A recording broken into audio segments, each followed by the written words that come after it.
Assalamualaikum warahmatullahi wabarakatuh. Film ini menceritakan tentang seorang gadis batang kara yang harus menjalani hidupnya dengan sangat berat setiap harinya. Gadis itu bernama Ah Hyung. Sampai pada akhirnya ia bertemu dengan seorang ibu tunggal yang memiliki nasib yang sama dengan dirinya. Bahkan ibu tunggal itu harus rela berpisah dengan anaknya. Nah, apa hubungan antara Ah Hyung dengan ibu itu? Dan bagaimana kisah selanjutnya? Sekarang langsung kita masuk aja ke dalam alur cerita filmnya. Film ini dimulai saat seorang mahasiswi cantik bernama Ah Hyung lagi mengikuti perkuliahan prasekolah atau pendidikan anak usia dini. Selain menjadi seorang mahasiswi, ia juga harus menjadi seorang pekerja paruh waktu untuk menutupi biaya hidupnya sehari-hari. Suatu hari, ketika ia berada di apartemennya, beberapa teman sewaktu di panti asuhannya datang mengunjungi Ah Hyung dan teman satu kamarnya, karena Ah Hyung ini tinggal bersama dengan temannya. Awalnya Ah Hyung ingin menagih hutang pada salah satu temannya, tapi karena temannya gak punya uang, akhirnya temannya membayar utang dengan cara membantu Ah Hyung untuk mencarikan pekerjaan.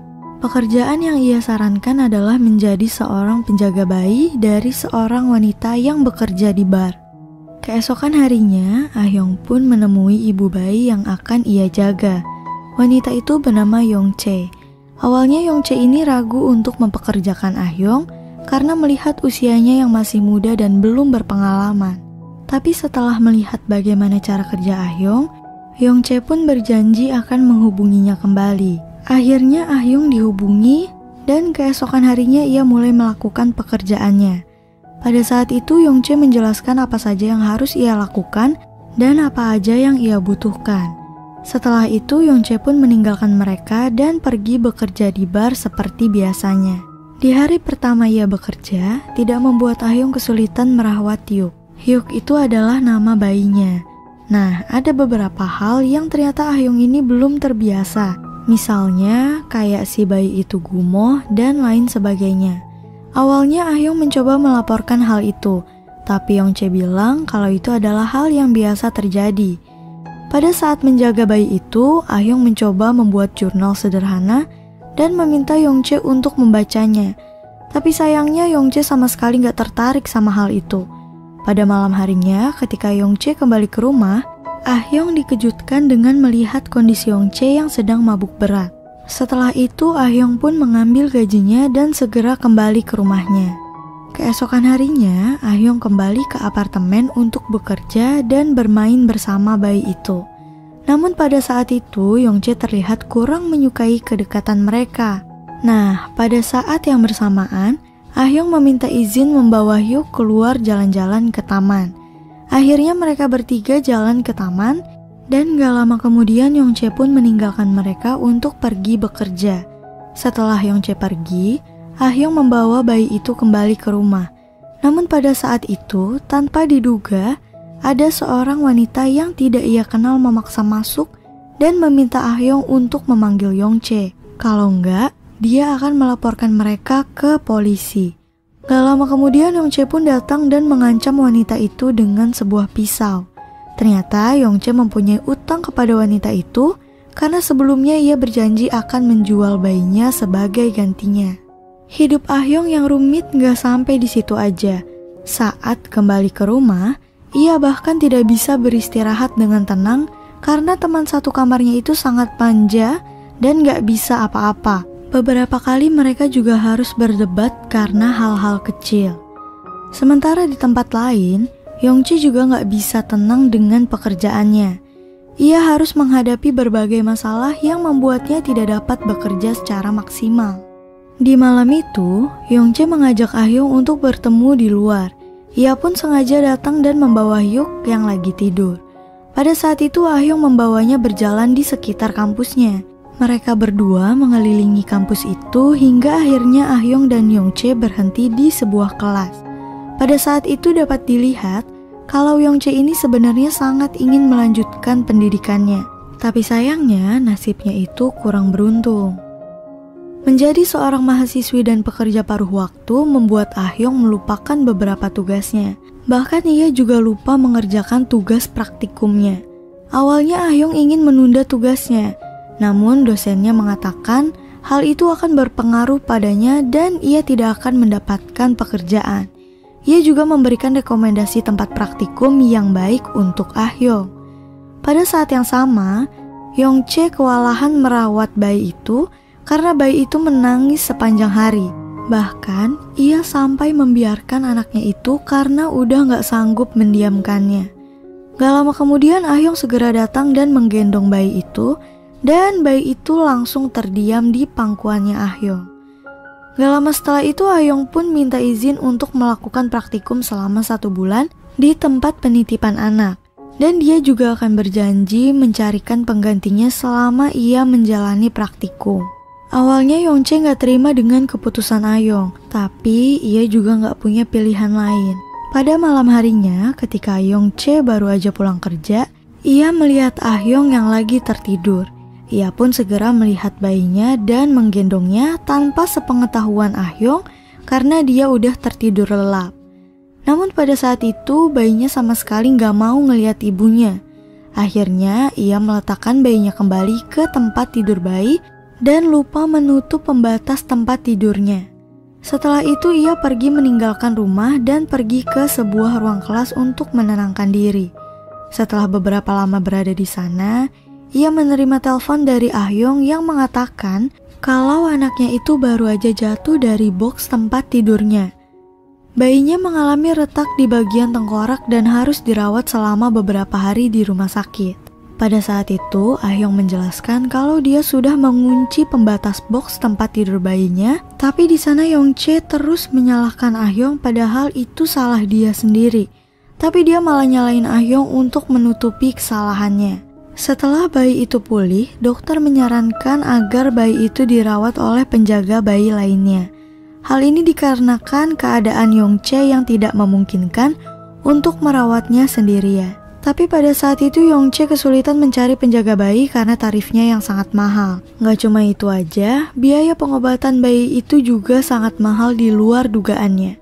Karena gak punya pilihan lain, ia pun meninggalkan Yuk sendirian di rumah sakit dan kembali bekerja. Namun pada saat itu bosnya memarahinya karena Yong-chae meninggalkan bayinya sendiri di rumah sakit. Ia juga menyalahkan Yong-chae karena dia gak mau mendengarkan perkataannya. Dulu ia meminta Yong-chae untuk memberikan bayinya kepada orang lain. Pada saat yang sama, wanita itu juga meminta Yong-chae untuk menuntut Ah-yong karena keteledorannya sampai menyebabkan Yuk jatuh dari box bayinya. Setelah itu Yong-chae pun memutuskan untuk merawat Yuk sendirian. Tapi sayangnya ia malah kewalahan menjaga bayinya sendiri. Ia bahkan terlihat sangat tertekan akibat tidak tahu harus melakukan apa karena Yuk yang tidak mau diam dan menangis sepanjang hari. Keesokan harinya, ternyata Yong-chae benar-benar menuntut Ah-yong. Namun, Ah-yong mencoba menjelaskan kalau ia tidak punya uang.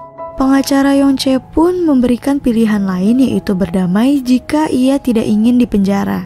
Mendengar hal itu, Ah-yong segera keluar dan segera mencari keberadaan Yong-chae. Namun sayangnya ia tidak berhasil menemukannya. Bahkan, sandi apartemennya telah diganti dan ia juga sudah mulai berhenti bekerja.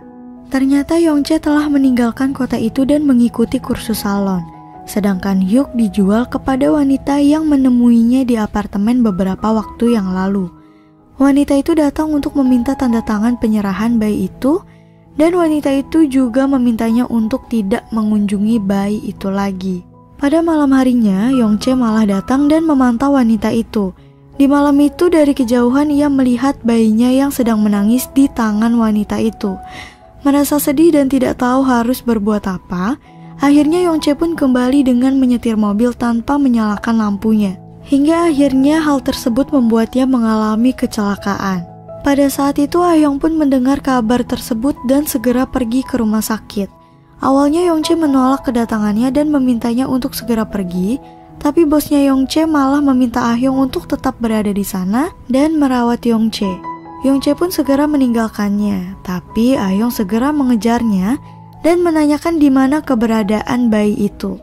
Tanpa butuh penjelasan, Ah-yong sudah tahu kalau wanita itu menjual anaknya sendiri. Ah-yong mencoba mengatakan kalau hal itu adalah ilegal. Tapi Yongche mencoba menyelanya. Setelah mengalami beberapa hal berat, akhirnya Ah Hyung pun kembali ke rumah sakit dan menemui Yongche. Pada saat itu hubungan Yongche dan Ah Hyung terlihat jauh lebih baik. Namun pada saat yang sama Ah Hyung meminta ponsel Yongche, tapi dia nggak mau ngasih. Karena dia nggak mau ngasih, akhirnya Yongche berinisiatif untuk mencarinya sendiri. Setelah ia menemukan ponsel tersebut, ia kembali menghubungi wanita yang ia temui di apartemen beberapa waktu lalu. Ah Hyung menghubungi wanita itu tanpa sepengetahuannya Yongche. Ia mencoba menanyakan bayi yang akan diadopsi, tapi wanita itu memberikan harga yang sangat mahal. Karena dia nggak punya pilihan lain, Ah Hyung pun segera mendatangi rumah wanita itu. Diam-diam ia masuk ke dalam rumah dan segera mencari keberadaannya Hyuk. Tapi ketika ia ingin membawa Hyuk kembali, ia malah ketahuan dan wanita itu udah pasti mencegahnya. Bahkan tanpa disengaja, ia melukai Ah Hyung pada saat merebut bayi itu. Pada saat yang sama, Hyuk pun menangis dan memanggil ibunya. Melihat ketulusan di wajah gadis belia itu, akhirnya wanita itu pun luluh dan segera membiarkan keduanya pergi. Kedatangan Ah Hyung yang membawa Hyuk kembali ternyata tidak membuat Yongche bahagia. Ia malah khawatir kalau suatu saat ia tidak bisa membesarkan bayinya dan meninggalkan anaknya di panti asuhan. Gak cuma itu aja, Hyuk juga nantinya akan diejek karena ibunya yang tidak mampu membesarkannya. Namun tanpa diduga, dengan lantang Ah Hyung memberikan pengertian pada Yongche. Karena setiap orang pastinya mempunyai masalah yang berbeda-beda. Akhirnya Yongche pun tersadar dan ia segera melemparkan tokatnya dan menggendong anaknya itu.